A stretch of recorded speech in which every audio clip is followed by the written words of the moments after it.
पहुंचे, डीसी पहुंचे, सभी लोग परिवारजनों के साथ पहुंचे। तस्वीरें संतोष जरा दिखाइए। परिवारजनों से मुलाकात हुई, बातचीत हुई, शिवसेना के जो प्रमुख कार्यकर्ता थे वो वहां पर मौजूद थे और फिर जो मांग थी परिवार की प्रमुख मांगे, वो तमाम मांगों पर बातचीत हो चुकी है। ये तय हुआ है कि परिवार की जो सुरक्षा है उसको सुनिश्चित किया जाएगा, उसमें किसी भी तरह की कोताही नहीं होगी। एक दूसरा ये कि परिजनों ने जिस बात की डिमांड रखी थी कि जांच में अमृतपाल सिंह का नाम शामिल किया जाए, उसको लेकर कहीं ना कहीं स्पष्टीकरण मिलता हुआ नजर आ रहा है कि उसे हिरासत में ले लिया गया है और अब आगे यह भी कहा जा रहा है कि जांच में जो भी दोषी होगा उसके विरुद्ध सख्त से सख्त कार्रवाई की जाएगी और उसका नाम जो है वो दर्ज किया जाएगा उस लिस्ट में और एफआईआर दर्ज होगी और फिर उस पूरे मसले को लेकर प्रमुखता से जांच होगी। एक और बात जिसका लगातार जिक्र हो रहा था कि शहीदी का दर्जा कहीं ना कहीं सुधीर सूरी को दिया जाना चाहिए, इसकी मांग प्रमुखता से उठाई जा रही थी। इसको लेकर डीसी ने कहा है कि इस पूरे मसले की जिम्मेदारी जो है वो हम लोगों की नहीं है, राज्य सरकार तक हम इस बात को पहुंचाएंगे और उसको लेकर भी कहीं ना कहीं सहमति बनती हुई नजर आ रही है।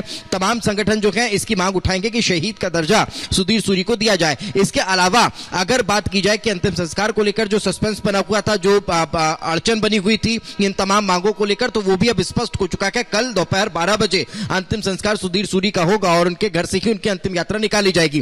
तो ये जो चीजें हैं ये अब धीरे धीरे स्पष्ट होती हुई नजर आ रही है। यही कारण है कि अब जो बात है वो शांत हो चुकी है, जो मामला है वो शांत होता दिखाई दे रहा है। लेकिन मृदुल, जब तक ये मांगे नहीं मानी गई थी तब तक शिवसेना के जो कार्यकर्ता वो बहुत ज्यादा नाराज थे और नाराजगी उन्होंने रेलवे ट्रैक तक पर जाहिर की। रेलवे ट्रैक पर पहुंचे, वहां पर सैकड़ों की संख्या में कार्यकर्ता बैठे और फिर कहीं ना कहीं प्रेशर बनाने की बात भी निकलकर सामने आई। दूसरी तरफ यह भी कहा जा रहा था कार्यकर्ताओं के द्वारा कि पुलिस का भी लगातार प्रेशर है। तस्वीरें जरा दिखाइए, ये घर की तस्वीरें हैं। पुलिस का भी लगातार कहीं ना कहीं प्रेशर नजर आ रहा था अंतिम संस्कार को लेकर। अभी भी जब सीपी और डीसी पहुंचे थे तो फिर अंतिम संस्कार की बात निकलकर सामने आई थी, लेकिन एक बार फिर जो समर्थक हैं उन्होंने इस बात का जिक्र किया कि चूंकि सूर्य अस्त हो चुका है और सूर्यास्त के बाद अंतिम संस्कार नहीं होगा और फिर तब जाकर जो कार्यकर्ता हैं और जो समर्थक हैं उनकी मांगों के बाद फिर अब कल की वहां पर दिखा रहे हैं। आपके पास वापस लौटेंगे, पहले बड़ी खबर का रुख कर लेते हैं। बड़ी खबर अपने दर्शकों को बता दें, अमृतपाल सिंह को हिरासत में लिया गया है। बड़ी खबर आपको बता रहे हैं। देखिए, मोगा पुलिस ने अमृतपाल को उसके घर में हिरासत में लिया है। जालंधर जाने की फिराक में था अमृतपाल। बड़ी खबर आपको बता रहे हैं। देखिए किस तरीके से सुधीर सूरी कांड में इस समय अमृतपाल जो है उसको हिरासत में ले लिया गया है। तस्वीर आपको दिखा रहे हैं, पुलिस हिरासत में बैठा हुआ अमृतपाल नजर आ रहा है।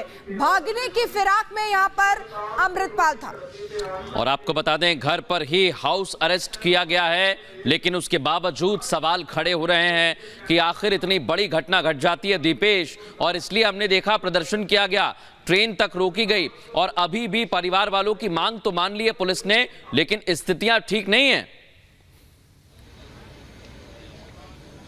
बिल्कुल, और स्थितियां इस लिहाज से ठीक नहीं है कि कानून व्यवस्था के दुरुस्त होने की बात लगातार कही जाती है, लेकिन उसके बाद भी लगातार हत्याओं का दौर जारी रहता है और यही कारण है कि तमाम हिंदुवादी संगठन इसको लेकर सवाल खड़े कर रहे हैं मृदुल, कि आखिर क्यों पंजाब में ये लगातार देखने को मिल रहा है कि एक के बाद एक हत्याएं होती रहती हैं। और आज भी जब हम संतोष से बात कर रहे थे तो उन्होंने कहा था कि यहां पर इस तरह की सुपारी लेकर और हत्या की जा रही है, इसको लेकर कहीं ना कहीं सवाल खड़ा होता है। जरा तस्वीरें एक बार फिर संतोष दिखाइए कि यहां पर सैकड़ों की संख्या में लोग मौजूद हैं और ये तमाम लोग इस बात को लेकर सवाल खड़े कर रखेंगे कि आखिर कानून व्यवस्था को लेकर जिस तरह की बातें होनी चाहिए थी वो यहां पर नजर क्यों नहीं आ रही है। कानून व्यवस्था के दुरुस्तीकरण की बात होती थी लेकिन वो यहां पर नजर नहीं आ रही है। इसको लेकर डीके जरूर की जाती है, इसको लेकर बातें जरूर कही जाती है, लेकिन धरातल पर वो नजर नहीं आता है। इस तरह की बातें लगातार यहां के लोग जो हैं वो कहते हुए नजर आ रहे हैं, मगर अब जो है वो स्पष्ट स्थिति हो चुकी है। इसको लेकर बात कह दी गई है, ये कह दिया गया है कि जो भी मांगे हैं, जितनी भी बातें हैं वो मान ली जाएंगी और उसको लेकर अब आगे की कार्रवाई होगी। लोगों से भी बात करने की कोशिश करेंगे संतोष कि आखिर लोग इसको लेकर क्या मांग रख रखे हैं। इस हत्याकांड के बाद क्या सोचते हैं आप, कुछ कहना चाहेंगे? नहीं अभी कोई जी ठीक नहीं है जी। अभी चूंकि लोग अभी यहाँ बात नहीं करना चाहते हैं, कुछ और लोग हैं, आप कुछ कहेंगे?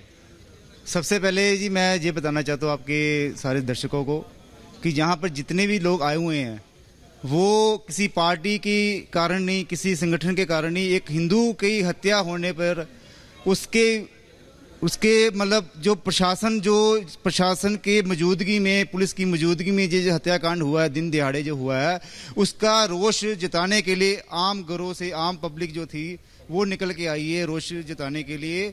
जरूरी नहीं है कि ये सभी जहाँ पर संगठन के किसी के न किसी के कार्यकर्ता हैं। मैं किसी संगठन से नहीं जुड़ा, मैं बटाला से आया हूँ, क्योंकि मैं इनसे लंबे समय से जुड़ा हुआ था सोशल मीडिया पर। वो सोशल मीडिया पर हमारे और भी कई दोस्त जो थे सोशल मीडिया पर जुड़े थे। तो आप लोगों को हत्या को लेकर कुछ पता चला, क्यों हुई, क्या कारण रहा? वो तो सामने दिख ही रहा है। जो कार जो थी उसमें से जो सामान बरामद हुआ है उसके अंदर जो आपत्तिजनक जो चीजें थी उससे सारा कुछ पता चल रहा है। इसका सीधा लिंक जो है अमृतपाल सिंह से है। अमृतपाल सिंह के साथ उसके संबंध हैं।